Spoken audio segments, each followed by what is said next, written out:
baby Putu. Welcome to my channel.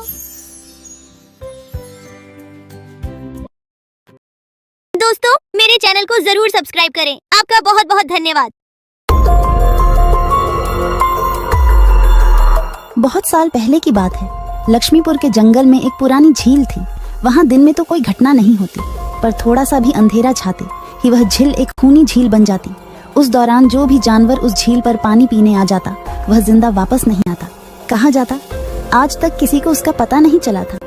यही वजह थी कि जंगल के सारे जानवरों ने, यहाँ तक कि जंगल की राजा शेर ने भी उस झील को खूनी झील घोषित कर दिया था। अब पूरे जंगल में कोई भी शाम को उस झील की तरफ जाने की हिम्मत नहीं करता था। एक दिन उस जंगल में एक बंदर आ जाता है। उसकी और खरगोश की मुलाकात होती है। अरे बंदर भाई, कौन हो तुम? पहले तो तुम्हें इस जंगल में कभी नहीं देखा।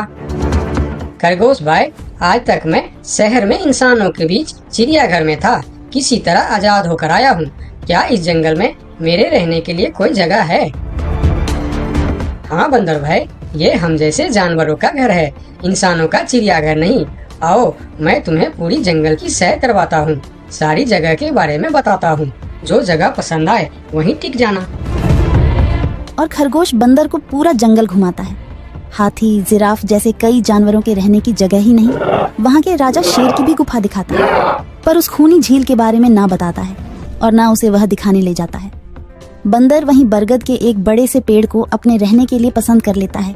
वहाँ रहते हुए अभी उसे 2 दिन ही गुजरते हैं कि तीसरे दिन शाम को घूमता हुआ वह उसी खूनी झील के पास पहुँच जाता है। अरे वाह, कितने सुंदर झील है। जी तो करता है ठंडे ठंडे पानी में कूद कर नहा लूं, लेकिन सर्दी होने का डर है। चलो आज सिर्फ ठंडा ठंडा पानी से अपना प्यास ही बुझा लेते हैं।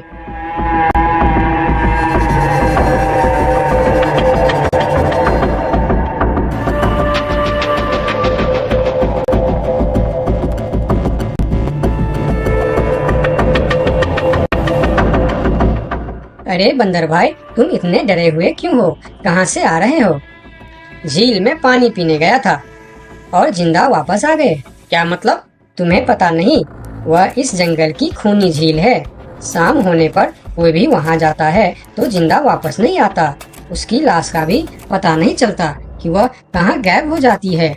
इसीलिए शाम होते ही कोई भी उस खूनी झील की तरफ नहीं जाता। ये हमारे राजा का आदेश भी है। कमाल है, मुझे तो पता ही नहीं। कैसे पता नहीं? तुम्हें वह खरगोश भाई ने बताया नहीं? लो, खरगोश भाई भी आ गया। अरे खरगोश भाई, आपकी वजह से आज बंदर भाई की जान जाते जाते बची। मेरी वजह से? हाँ, तुमने बंदर भाई को पूरा जंगल घुमाया, हर जगह के बारे में बताया। इस खूनी झील के बारे में क्यों नहीं बताया? भूल गया भाई, मैंने तो सोचा ये तो पेड़ पे रहते हैं, इन्हें झील से क्या काम। अभी अभी इन्हें खूनी झील की खूनी ने पकड़ने की कोशिश की, ये तो बाल बाल बच गए, वरना खूनी झील की खूनी, क्या तुमने उसे देखा? क्यों, क्या तुम लोगों ने आज तक नहीं देखा? नहीं, हम में से कोई कभी भी शाम को उस तरफ जाती ही नहीं और दिन में कोई घटना नहीं होती। और यह बात वह जाकर शेर के दरबार में सभी को बताता है। उसकी बात सुनकर किसी को भी यकीन नहीं आता है। क्या बात कर रहे हो बंदर? मैं सच कह रहा हूँ महाराज, लेकिन हम लोगों तो कभी आज तक देखा ही नहीं, क्योंकि आप लोग उसे खूनी झील समझकर दिन में ही वहाँ जाते हो और शाम होते ही आप लोग डर के मारे वहाँ जाना बंद कर देते हो। पूरे दिन वह मगरमच्छ झील में छुपा रहता है, शाम होते ही चुपचाप निकलता है और झील के पास पानी पीने आए जानवरों को खा जाता है। और आप लोग समझते हैं कि यह झील ही खूनी है, जबकि खूनी यह झील नहीं, इसमें छिपा हुआ मगरमच्छ है। हमें तो यकीन नहीं हो रहा है। वही तो बंदर भाई, हमें अगर पहले पता होता कि आप इतने बड़े झूठे हो तो हम अपने जंगल में आपको रहने की कभी जगह नहीं देते। अरे यार, आप लोग मेरे बात पर यकीन क्यों नहीं करते? मैं आप लोगों का भलाई के लिए ही बोल रहा हूँ। अगर तुम्हारी बात सच्ची है तो क्या तुम उस मगरमच्छ को हमें दिखा सकते हो? क्यों नहीं महाराज, आज शाम होते ही आप लोग वहाँ जाकर पेड़ और पत्थरों के बीच छुप जाना। और फिर शाम को वह सभी उस खूनी झील के पास जाकर छिप जाते हैं। झील के किनारे जाकर बंदर 2-3 बड़े बड़े पत्थर उस झील के पानी में फेंकता है। पत्थर के गिरने की छपाक छपाक की आवाज सुनकर मगरमच्छ पानी के अंदर चलता हुआ शिकार करने वहां आता है। मगर वहां पेड़ के पीछे छिपे दिखाई देते हाथी को देखकर वह सावधान हो जाता है और सोचता है, अच्छा, तो यह लोग मुझे छुप कर देखने आए हैं। अब मैं क्या करूं? हाँ, ये लोग तो बेवकूफ है। इन्हें फिर से बेवकूफ बनाते हैं। मैं फिर से पत्थर बन जाता हूँ। देखा, हमने कहा था ना, झील में एक बड़ा सा पत्थर है। हाँ, देखो, यही पत्थर तो हमें हमेशा रात में दिखाई देता है। हाँ, वही तो। ये पत्थर सिर्फ रात को क्यों दिखता है, दिन में क्यों नहीं दिखता, कभी सोचा है? हाँ, रात को चंद्रमा की वजह से पानी में ज्वार आता है तो वह पत्थर ऊपर हो जाता है। दिन में ज्वार नहीं आता तो पत्थर पानी में डूबा रहता है। उनकी बेवकूफी भरी बातें सुनकर बंदर परेशान हो जाता है। अरे यार, तुम लोग भी ना समझते ही नहीं। ठीक है, चलो एक काम करते हैं। तुम लोगों को लगता है ना कि वह बड़ा पत्थर, कि वह बड़ा ही मजबूत पत्थर है। अगर यह खुद ही बता दे कि यह एक मजबूत पत्थर है तो मैं भी मान जाऊंगा और अभी गुलाटी मारते हुए झील में छलांग लगा दूंगा और तैरता हुआ इस तरफ से उस तरफ चला जाऊंगा। यह सुनकर मगरमच्छ के मुंह में पानी आ जाता है। लगता है आज बंदर का नरम नरम मांस खाने का मौका मिलेगा। वैसे भी ये सारे जानवर बेवकूफ है। आज तक मुझे पत्थर ही समझते आए हैं। मैं पत्थर हूँ, मैं मजबूत पत्थर हूँ। सुना आप लोगों ने? ये कैसे आप लोगों को बेवकूफ समझता है? अरे पत्थर भी कभी बोलते हैं क्या? अब सभी की समझ में बंदर की बात आ जाती है। रात भर सभी शेर राजा की गुफा में मीटिंग करते हैं। बंदर सही कह रहा था। यह मगरमच्छ जरूर कहीं दूसरे जगह से हमारे जंगल में आ गया है। लेकिन अब क्या करे? अगर धरती पर होता तो मैं उसे धूल चटा देता था, लेकिन पानी में हमारा शक्ति कम हो जाती है। तो क्या इससे हमें कभी छुटकारा नहीं मिलेगा महाराज? मेरे ख्याल से तो नहीं। मिलेगा महाराज। ये पानी में भी रहेगा, हमें देखेगा भी, मगर वह कुछ कर नहीं पाएगा। ये कैसे हो सकता है? हो सकता है हाथी भाई। बस आप लोग मुझे 2 बड़े बड़े रस्सी दे दो। रस्सी का क्या करोगे? मैं शहर के चिड़ियाखाना में था तो एक एक तरीका सीखा है जानवरों पर कब्जा करने की। हम इस पर कब्जा कर लेंगे। और बंदर को 2 बड़ी बड़ी रस्सी लाकर दी जाती है। फिर बंदर उन सभी के साथ रस्सी लेकर उस खूनी झील पर पहुंचता है।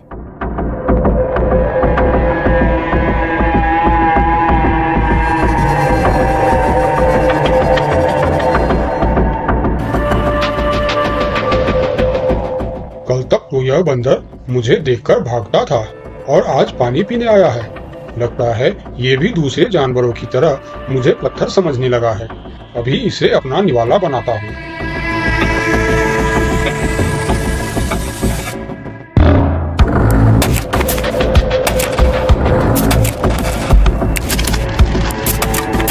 अरे, ये तो भाग भी नहीं पा रहा है। अब यह जितना ज्यादा फरफराएगा उतना यह फंदा कसता जाएगा और चुपचाप रहेगा तो फंदा ढीला रहेगा। जैसे यह फिर हिलेगा फिर फंदा कसता जाएगा। अब ना यह इससे छूट सकता है और ना पानी में जा सकता है। अरे वाह, फिर तो यह हमारा कुछ भी नहीं बिगाड़ सकता। अब हम सारे जानवर इस झील में कभी भी पानी पी सकते हैं, कभी भी नहा सकते हैं। अब यह हमारा कुछ भी नहीं बिगाड़ पाएगा। अरे वाह बंदर भाई, मान गए। आपने तो हमारी समस्या ही खत्म कर दी।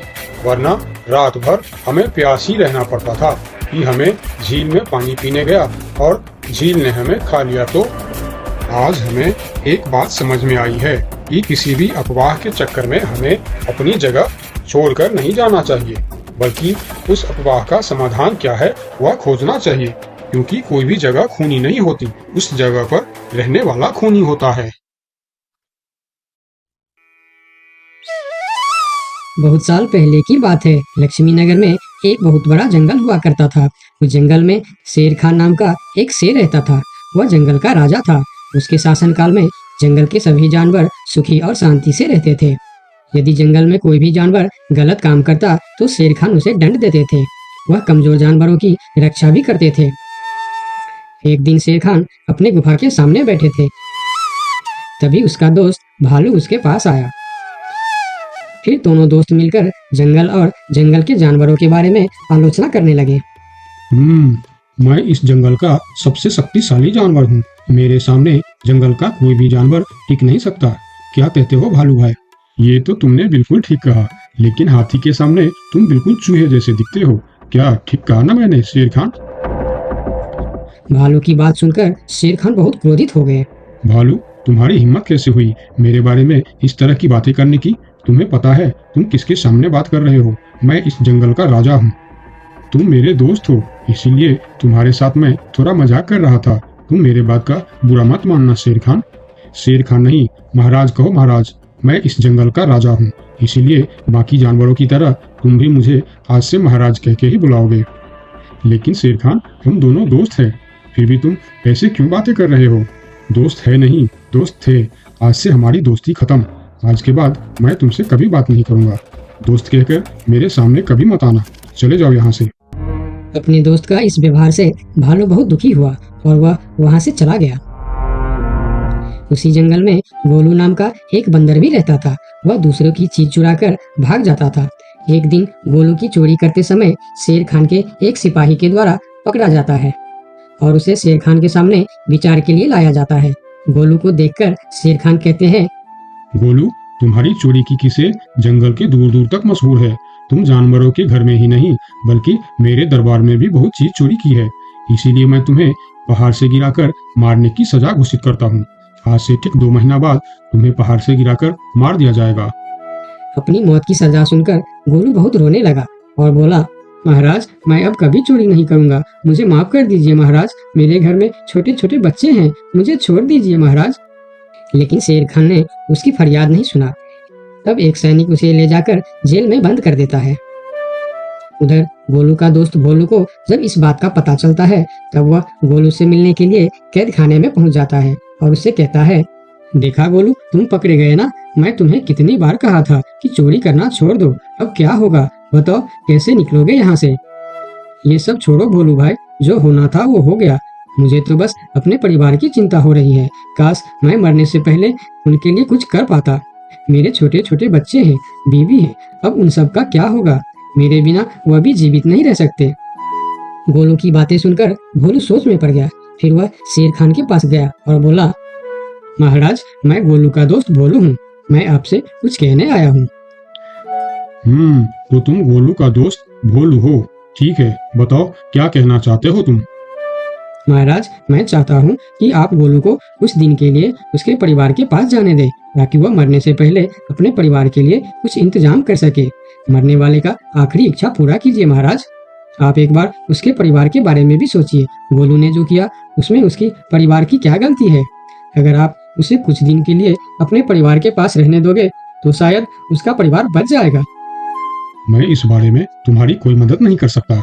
अगर अपने परिवार से मिलने के बहाने गोलू भाग गया तो मैं किसको सजा दूंगा? शेर खान की बात सुनकर भोलू थोड़ा सोच में पड़ गया। फिर बोला, तो ठीक है महाराज, आप गोलू को छोड़ दीजिए। जब तक गोलू वापस नहीं आ जाता मैं उसकी जगह कैद खाने में रहूंगा। और अगर वो कभी वापस नहीं आया तो क्या तुम उसके हिस्से की मौत की सजा भी लोगे? थोड़ा सोचकर बताओ। हाँ महाराज, मैं इसके लिए भी तैयार हूँ। भोलू की बात मानकर शेर खान ने गोलू को कैद से निकालकर भोलू को कैद खाने में डलवा दिया। तब बाहर निकलकर गोलू ने भोलू को बोला, दोस्त, तुम चिंता मत करना, मैं समय से पहले ही वापस आ जाऊंगा। ऐसा कहकर गोलू वहां से चला गया और भोलू गोलू की जगह कैद खाने में रहने लगा। इस तरह बहुत दिन बीत गया लेकिन गोलू वापस नहीं आया। तब एक दिन शेर खान भोलू के पास आया। देखा बंदर, मैंने कहा था ना गोलू वापस नहीं आएगा।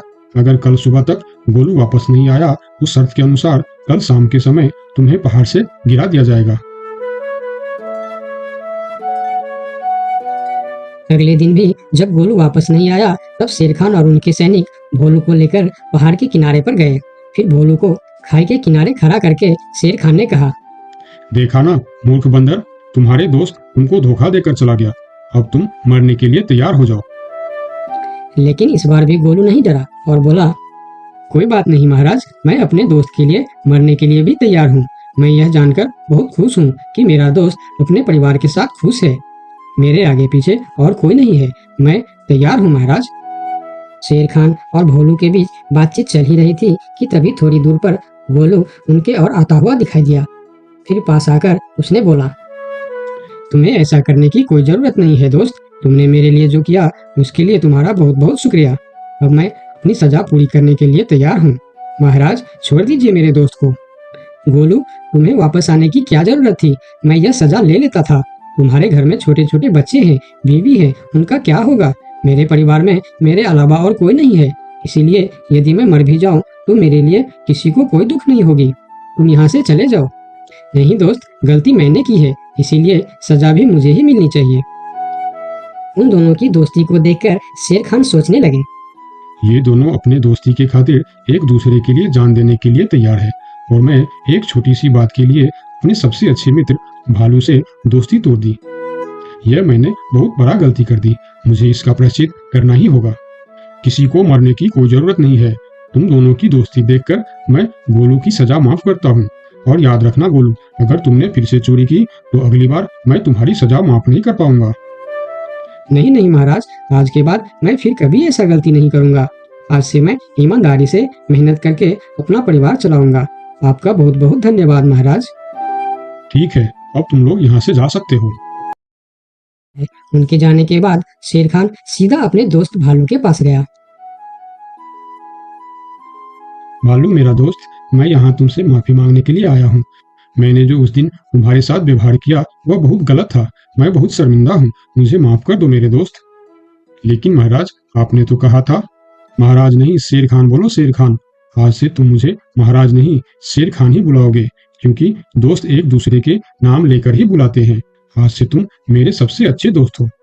गोलू और भोलू की दोस्ती देखकर शेर खान को अपनी गलती का एहसास हुआ और उसने भालू से माफी मांगी और दोनों फिर से दोस्त बन गए। तो दोस्तों, इस कहानी से हमें यह सीख मिलता है कि कभी कभी दूसरे के अच्छाइयों को देखकर भी हम अच्छा बन जाते हैं। इसीलिए हमें हमेशा अच्छे लोगों के साथ ही दोस्ती रखनी चाहिए और अच्छे अच्छे काम भी करने चाहिए। आपका बहुत बहुत धन्यवाद।